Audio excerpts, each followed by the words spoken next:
Halo organizer, di video gua kali ini gua mau awali dengan sebuah cerita true story yang gua alamin sendiri. Dimana satu penyelenggaraan event, satu tim berantem semua. Hancur banget sih.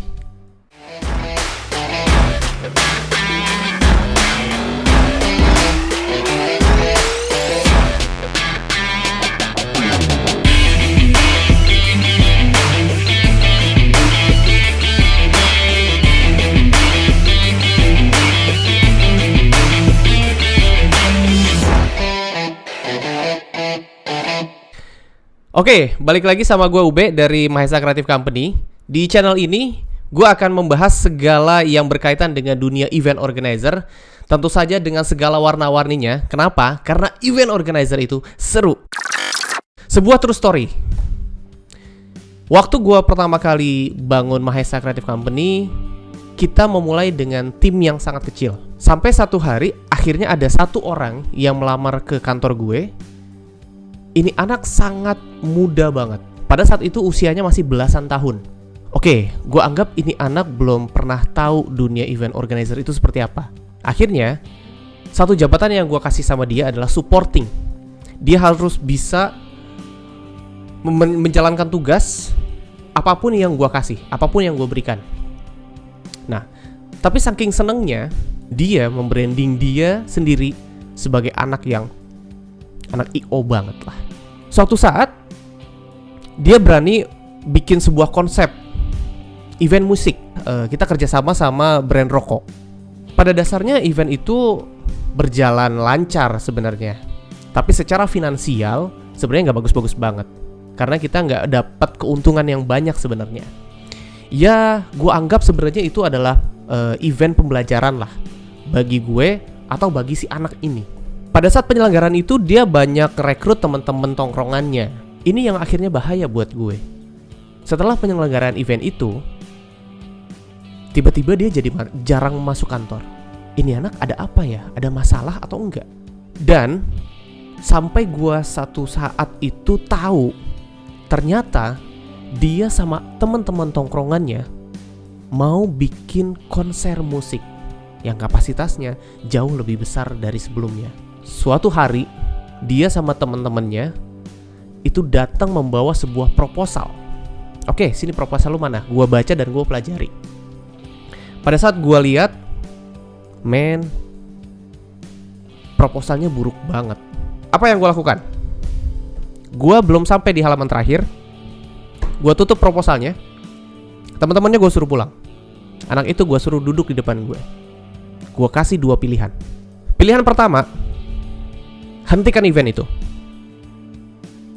Tinggalkan mereka. Kembali ke Mahesa karena lu masih in-house di Mahesa. Pilihan kedua, tetap jalankan event itu, keluar dari Mahesa, dan lu harus bersiap-siap untuk menerima kenyataan mengalami pengalaman terburuk dalam hidup lu. Well, dia memilih opsi yang kedua. Akhirnya dia keluar dari Mahesa. Oke. Gue sudah mewarning dia. Gue sudah mengingatkan kalau itu keputusan yang diambil, silahkan berkonsekuensi. Dalam waktu 2 minggu kemudian, dia tiba-tiba datang ke rumah gue. Jam 12 malam. Dia sambil nangis-nangis cerita sama gue. Ceritakan semua apa yang terjadi. Lu duduk, gue dengerin. Dia cerita. Pada akhirnya dia berhasil meyakinkan seseorang yang mau meminjamkan dananya dalam penyelenggaraan event itu. Ratusan juta rupiah dia pinjam. Tapi karena manajemen keuangan yang buruk, promosi yang tidak lancar, talent yang memang segmented banget, yang menyebabkan event ini berjalan tidak sesuai dengan rencananya mereka. Pada hari pelaksanaan event, penonton sepi, tiket otomatis tidak terjual, tapi dana sudah digunakan untuk semua kebutuhan produksi. Talent yang sudah diundang tidak mendapatkan riders yang sesuai, walaupun mereka sebenarnya sudah dibayar full. Informasinya begitu. Dan pada akhirnya, dengan penyelenggaraan yang tidak berjalan sesuai rencana, mereka mengalami rugi ratusan juta rupiah.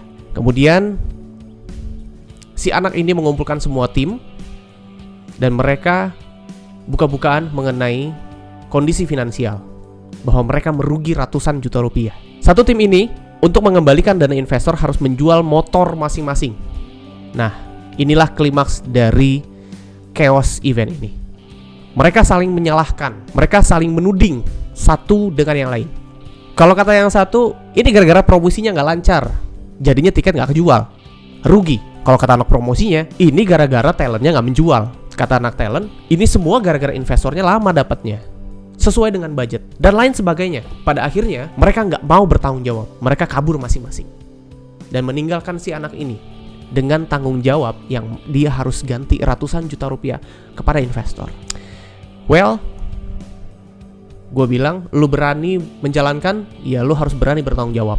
Dan gue nggak tahu apa yang terjadi setelahnya. Yang jelas, si anak ini sudah mempunyai image bahwa dia adalah orang yang tidak bertanggung jawab atas apa yang telah dilakukan. Termasuk satu tim yang akhirnya pecah, tidak mau bertanggung jawab masing-masing, menyelamatkan diri masing-masing.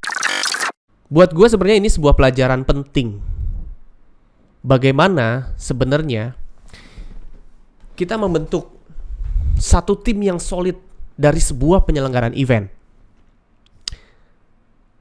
Gue yakin dari penyelenggaraan event itu sebenarnya memang hanya satu event planner yang peran pentingnya itu harus mengetahui dari A sampai Z.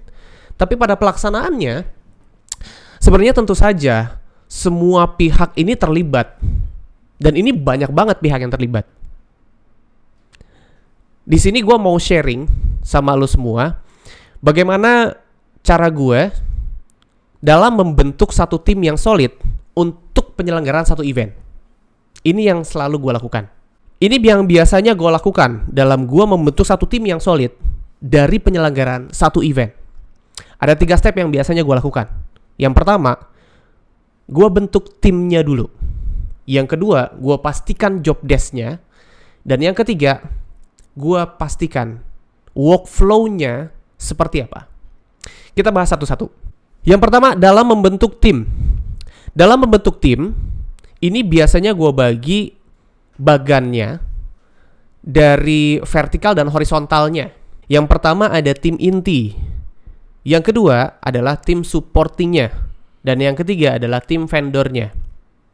Gue jelasin satu-satu.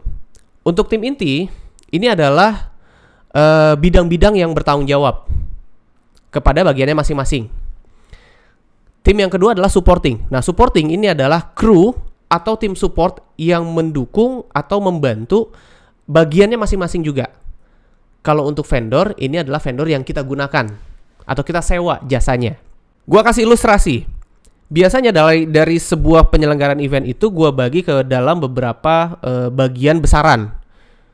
Tim inti itu biasanya ada project director, ada finance, ada account eksekutif. Ini secara personal. Kemudian ada beberapa tim bagian-bagian. Yang pertama ada tim kreatif. 1 PIC, kemudian biasanya ada 2-3 supporting. Yang berikutnya tim produksi. 1 head production, kemudian nanti akan ada bagian supportingnya juga masing-masing. Biasanya kalau tim produksi ini adalah yang paling banyak timnya, karena itemnya juga banyak. Kemudian ada tim talent.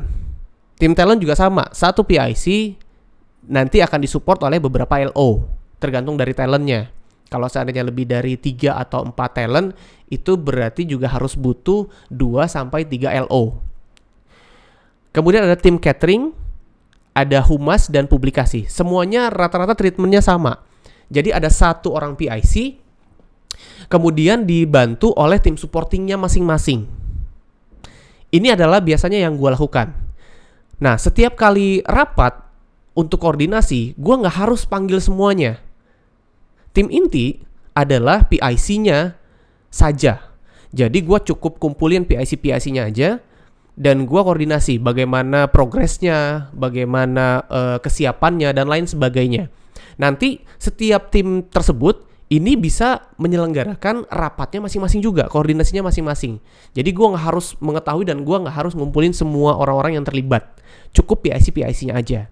Nah, di part ini juga harus jelas apa job desk-nya masing-masing. Termasuk sampai ke krunya, sampai ke supportingnya, tentu saja sama vendornya. Ini adalah bagian yang krusial juga. Jadi nggak tumpang tindih. Nah, kalau buat gue, membentuk satu tim itu harus efisien dan efektif. Gue nggak suka bentuk tim yang orangnya banyak. Gue cukup tim kecil, kemudian punya tim supportnya masing-masing. Nah, jadi yang gue pegang hanya tim kecil ini aja, tim inti ini aja. Itu yang biasanya gue lakukan. Gue nggak mau mikirin sampai ke tim supportingnya, karena gue harus berpikir efektif dan efisien. Catatannya itu adalah yang biasa gue lakukan dalam membentuk satu tim yang solid untuk penyelenggaraan satu event. Pada dasarnya, dalam membentuk satu tim ini nggak ada guidance yang baku, nggak ada satu template yang harus dilakukan. Jadi benar-benar harus bisa menyesuaikan dengan kebutuhan. Lagi-lagi, prinsipnya adalah bentuk tim yang efisien dan solid. Nggak perlu banyak orang, sedikit tapi padat, itu lebih baik. Nah, kemudian yang terakhir adalah mengenai workflow. Workflow ini juga menjadi hal yang penting juga. Kenapa? Karena workflow inilah yang menentukan. Pada dasarnya penyelenggaraan untuk koordinasinya itu baik atau tidak. Jadi nggak ada yang miss. Kalau untuk workflow lebih mudah kalau seandainya gue kasih ilustrasi. Tim atau bagian-bagian yang sudah dibagi-bagi tadi, ini biasanya pada umumnya ya, mereka tanpa diperintah sudah membentuk grup WhatsApp-nya masing-masing lah. Gampangnya gitu. Jadi ada grup WhatsApp tim kreatif sendiri. Kemudian ada satu grup WhatsApp untuk tim produksi. Satu grup WhatsApp sendiri untuk tim catering dan lain sebagainya. Jadi mereka melakukan koordinasinya masing-masing. Gue nggak perlu tahu apa yang mereka bahas. Yang gue tahu adalah laporan dari masing-masing head-nya. Nah, workflow yang gue maksud adalah ketika suatu saat, kalau misalkan kita kebetulan eventnya lagi handle event corporate misalkan. Nah, jalur komunikasi, biasanya user juga nggak akan tahu masing-masing tim ini adalah tim apa. User nggak mau tahu juga. Tapi, kitalah sebagai timnya yang harus mengetahui. Contohnya, satu saat misalkan user ketemu di venue. Tiba-tiba dia ketemu sama siapapun yang setahu dia, oh ini tim IO-nya. Kemudian dia minta, Mas, saya minta tambahan catering lagi, menu catering misalkan gitu. Nah, sedangkan yang dia minta itu adalah orang tim produksi atau tim yang lain. Nah, yang jelas si anak ini harus tahu workflow-nya. Dia harus ngomong sama siapa, dia harus menginformasikan sama siapa. Dan tentu saja jangan iya-iya aja.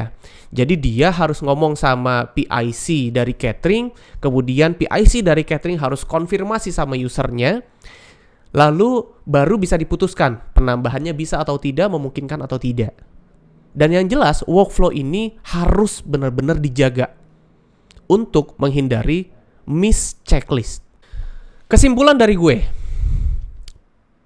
kalau lu punya event yang mau diselenggarakan, yang pertama kalian harus lakukan adalah menyamakan persepsi. Satukan visinya. Kemudian lakukan misinya. Kalau satu tim sudah sama persepsinya, kemudian tujuannya sudah sama, yaitu mensukseskan event, gue yakin tim ini akan terbentuk dengan solid. Apapun yang terjadi, tim ini akan terus mendukung. Tim ini akan terus membackup dan tim ini pasti akan bertanggung jawab. Karena sudah satu visi. Kesimpulan gue yang kedua, dalam membentuk tim, pegang satu prinsip tadi. Efisien dan efektif. Ini akan selalu gue bilang karena ini sangat efektif gue jalankan selama ini. Gue gak perlu banyak orang. Gue gak perlu banyak panitia yang terlibat. Panitia sedikit atau tim event yang sedikit itu lebih efektif ketimbang banyak kepala. Kenapa? Banyak kepala, banyak pendapat, banyak argumen, dan lain sebagainya. Pusing. Cukup tim yang kecil, tapi solid. Demikian video gua kali ini. Semoga bermanfaat. Terima kasih buat kalian yang sudah nonton sampai sejauh ini. Kalau kalian suka dengan video seperti ini, jangan lupa like, comment, share, subscribe. Nyalakan notifikasi lonceng kalian, supaya kalian bisa tahu ada video gua yang berikutnya. So, keep your mind creative. Wassalamualaikum. Bye-bye.